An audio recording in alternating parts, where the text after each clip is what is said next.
In the words of a former Turkish prime minister, Turkey is a European country, an Asian country, a Middle Eastern country, a Balkans country, a Caucasian country, a neighbor to Africa, the Black Sea, and the Caspian Sea, all of these. Now, if there's one word I would use to describe Turkey, it would be the crossroads. The crossroads of the world, centered between Europe and the Middle East, the Asian steppe and the deserts, as well as snow-capped mountains. This truly is the centerpiece between modern Europe and the traditions of the Middle East. A country that traces its origins to the horse lords on the equestrian steppes of Eurasia that would eventually settle down and become a modern, sophisticated nation-state. This country is secular and religious, modern and traditional, forward-thinking and reactionary all at the same time. Its contradictions are staggering. I would argue that Turkey has produced the most fascinatingly complex and contradictory national consciousness on the planet. And it is in fact the center point of all landmasses on the planet Earth, literally. I can only scratch the surface of this incredibly complex country, but hopefully I can give you a rundown, the viewers, of how this country operates on the world stage. Now, as most people know, Turkey is found on both European and Asian continents. However, I'd probably argue that the Europe part is much larger, and after all, Eurasia is the real main continent. Nonetheless, it's sandwiched at the crossroads of the world, and its history and culture reflect this. The only two other countries that straddle two continents, as ambiguous as the category of continents are, would be Russia and Panama. Now, the vast majority of the area of what is now called Turkey belongs to Asia Minor. However, there's a portion that is on the European Balkans. Today, the portion of what we now call Asia is called Anatolia, an area with an incredibly rich history dating back to the Stone Age. Thanks to the Gulf Stream, among other factors, this area has a fairly warm Mediterranean climate with mild winters that can be used for growing crops all year round. This is in contrast to the Eurasian steppe, of which the Turkic people trace their heritage to, which has very cold winters as well as very hot summers and is not suitable for large populations. Anatolia is also very mountainous, which has provided it with numerous protective barriers for Turkey and other pre-existing civilization in that region. However, to the south lies flat deserts, which have provided less territorial protection, oftentimes being the result of conquest. Now, the glaciers of those mountains make Turkey an upstream nation, which gives them some degree of power over, say, Iraq and Syria. Geography has also played a role in the country's ideological divide. The northern parts of the nation, closer to Europe, are rather secular, urban, well-educated, and rich, whereas the southern portions of the country are by and large more conservative, religious, and traditional, more similar to, say, Syria than to Romania. Turkey's history of civilization is incredibly old and complex, dating back to the Indo-European Hittites, the Greeks, the Romans, the Byzantines, the Arabs, etc. But for the sake of not making this video centuries long, I'm just going to start out with the precursor to the Turkish state, the Ottoman Empire. By this point, the Turkic peoples in this region were by and large urban and had already converted to Islam. The Ottomans were not the first Turkic power or empire, but they were the last, and they were the ones that had the most profound impact, conquering Constantinople and ushering in the rise of the modern age. The Ottoman Turks were the most powerful nation on the planet for a period of time. However, they were defeated at the Siege of Vienna. This marked the endpoint of Islamic dominance in the Balkans. On top of that, they were eventually cut off from exploration in the Americas as they didn't have contact with the Atlantic Ocean. Meanwhile, Portugal, Spain, England, France, and the Netherlands did, and had set up colonies in the Americas, while the Ottomans were left out in part due to geography, and had become far weaker, oftentimes considered to be the sick man of Europe. On top of that, they had banned the printing press, which had lowered their education levels. The sick man of Europe made an even bigger mistake by joining the German side during World War I. While there were some initial successes against Australian New Zealander troops during the Battle of Gallipoli during World War I, it proved to be a monumental disaster in the long run, leading to the collapse of the Ottoman Empire. Had it not been for the leader, Atatürk, who had led the country in the aftermath of World War I, then perhaps Turkey would have been divided by various European powers as well. Thankfully for them, the Turks managed to have some degree of personal autonomy. The ugliest chapter of Turkish history during this time is a period that involved the Armenian and Assyrian genocides orchestrated by the Young Turks, among others, which in part due was the perception that Armenians, being Christian, were helping the Allied powers. To this day, the Turkish government denies this despite overwhelming evidence, but overwhelming facts never stop hyper-nationalist people to begin with.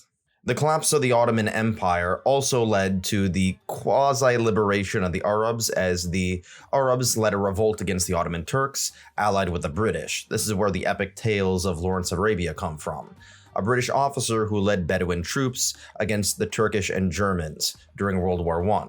However, the British returned the favor to the Arabs by essentially taking up Arab land and turning a lot of the Middle East into colonies of them, France and Italy, much to T.E. Lawrence's disgruntlement.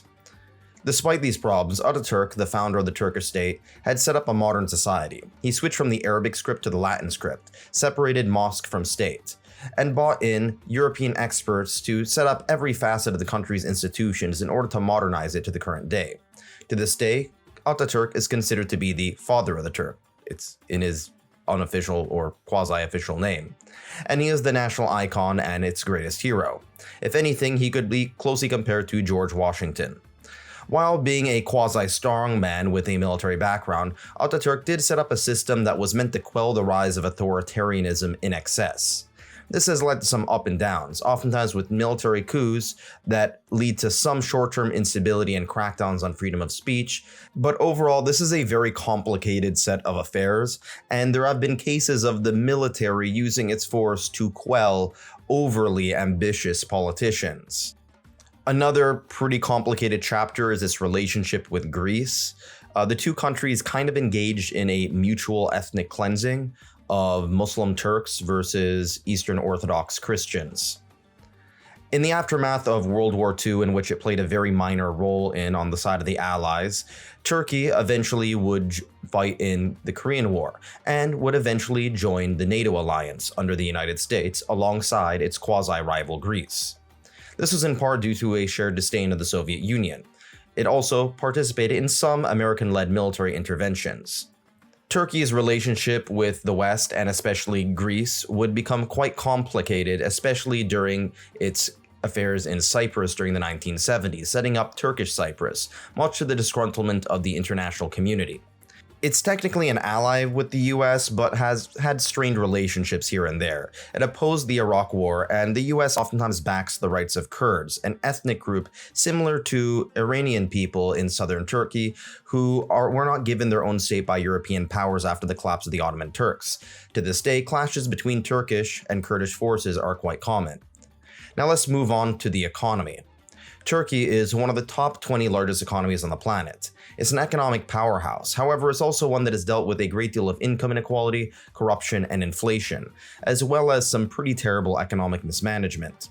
Unlike many major Middle Eastern countries, Turkey is not a major exporter of hydrocarbon resources. However, it does have some gas resources, given its geographic location at the crossroads, which makes it quite formidable when it comes to gas pipeline diplomacy. The most massive recent economic issue is inflation, or some would say hyperinflation, as the Turks prefer to use the US dollar, the euro, or even Bitcoin over the Turkish lira, which is a currency that has faced pretty terrible mismanagement, particularly when it comes to interest rates. Turkey's primary export, if you could call it that, would probably be tourism, as millions of tourists throughout the year flock to various Turkish sites to witness the incredibly rich history and culture. Now let's move back to politics. Turkey has an incredibly complex relationship with the rest of the world.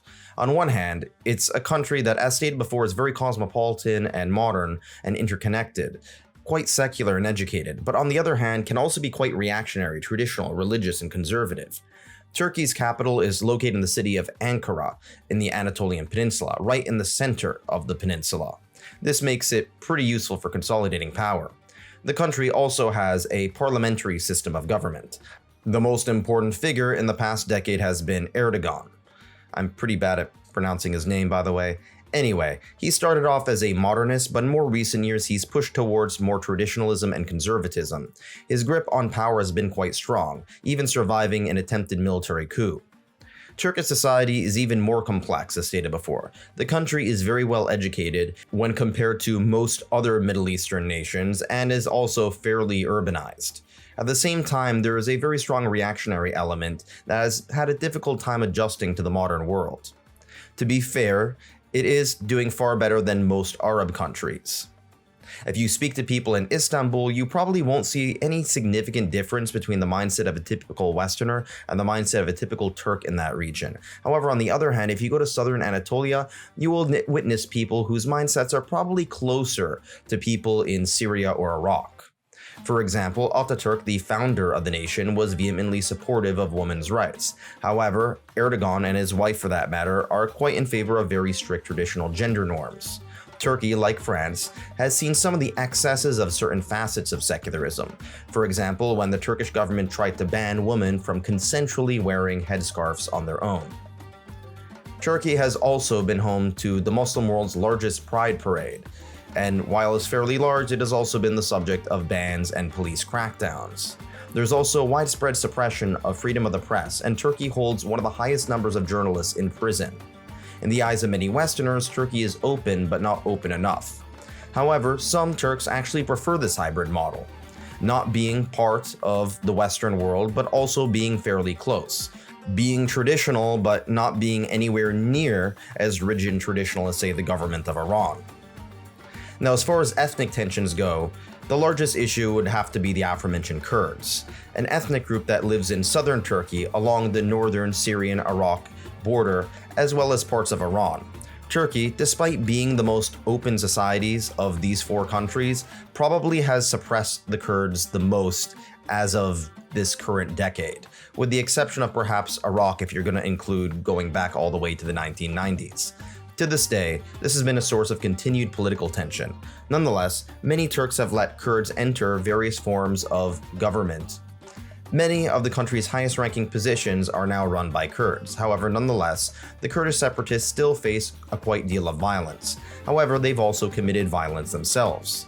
It's a very complicated situation, albeit probably significantly better than anything that has gone on in Syria and Iraq as of late. Speaking of the Kurds, let's move on to the military. Turkey actually has the second biggest army in NATO, and their military is a formidable force. However, they're also surrounded by regional powers like Russia, Israel, Iran, and various European states. Turkey was anti-communist during the Cold War and fought alongside Americans in the Korean War, and even held American nuclear weapons at the height of the Cuban Missile Crisis. However, tensions have also risen. When the threat of communism subsided, Turkey preferred to take a more independent path. They didn't start immediately. At the beginning, Turkey wanted to join the European Union and be brought into the Western fold. This ended up failing, particularly due to the concerns by France and Germany, which saw a great deal of cultural differences between Muslim Turkey and the predominantly secular Europe, along with the fact that Turkey is, well, quasi-democratic, not democratic enough. The Germans in particular were worried about immigration, as Germany already has a very large Turkish population, and was worried about a giant mass flood of immigrants, if you could call it that. Turkey in recent years has had less interest in the European Union and had preferred to go on its own path, and this has brought along a lot of controversies in the process. Turkey sees itself as a protector of Muslim populations in Eastern Europe, namely the Balkans, such as Bosnians and Albanians, or Bosniaks and Albanians to be more specific. On top of that, Turkey oftentimes has tried to leverage the threat of impeding Arab migrants into Europe through their own borders. Turkey's relationship with the US, on the other hand, is kind of like a frenemyship. On one hand, the two countries are both members of NATO and have worked together tremendously. On the other hand, there have been core issues, namely over the Kurds. The US and the Kurds are key allies in fighting ISIS. However, Turkey, while an enemy of ISIS, has also been an enemy of the Kurds, and is oftentimes allied with Islamists who fight the Kurds. It's unlikely that Turkey will ever be a full-blown ally of the US in the same way that the UK and Canada are. At the same time, it's also unlikely that it will be a core enemy of the US like, say, Iran or North Korea are. Turkey, by and large, prefers just to go its own way. Turkey also maintains a complex relationship with the US's enemy, Iran. Both oppose certain Kurdish forces, but at the same time, their relationship has really soured as Turkey backed the fall of Bashar al-Assad, who was backed by Iran. This has also led to the removal of a great deal of Russian influence in Syria, as the Russians had backed up the Assad regime. Turkey also has a complicated relationship with Saudi Arabia and its allies. This is because Turkey has backed up Qatar in its disputes with Saudi Arabia, and it also backs up the Muslim Brotherhood in Egypt, despite disputes with the Egyptian government, which is backed up by Saudi Arabia. Its relationship with Israel is also complex. It did not participate directly in the Arab-Israeli wars, founding relations with Israel formerly. However, it has had problems with Israel's treatment of the Palestinians, as well as the flotilla controversy. As you can tell, Middle Eastern geopolitics makes Game of Thrones look very simple. The relationship with Russia is just as complex. The two countries share a history with a lot of competition and conflict, and while Turkey doesn't hate Russia anywhere near as much as Western powers do, it does have a pretty prickly relationship, oftentimes engaging in proxy wars with Turkey backing Azerbaijan and Russia backing Armenia. Meanwhile, the conflict in Cyprus has not been completely resolved either. Oh yeah, and I forgot to mention China. Turkey is actually one of the very few Muslim-majority countries that actually criticizes the Chinese government's treatment of ethnic Uyghurs. These are a Muslim Turkic-speaking ethnic group in northwestern China. This has led to Turkey gaining a great deal of traction in the rest of the Muslim world, which is oftentimes too afraid to stand up to China. In recent years, there has been a rise of neo-Ottomanism. The idea that Turkey should not just govern ethnic Turks, but also govern much of the Balkans, the Middle East, Levant, Mesopotamia, etc., as they historically once did. This might sound far-fetched and impossible today, but keep in mind that this was the norm throughout much of history. The Anatolian Peninsula Oris rulers by and large did control much of the Levant, and with the relative decline of American power, this may lead some opportunity for certain middling powers to take up territory from smaller powers. We've already seen Turkey exert a great deal of its influence in Syria. So will Turkey become a great power? Well, I don't know. It was once a great power, and maybe it will be again. It's very difficult to predict the future. What I do know is that we should be paying more attention to this country. Thanks for watching. Bye.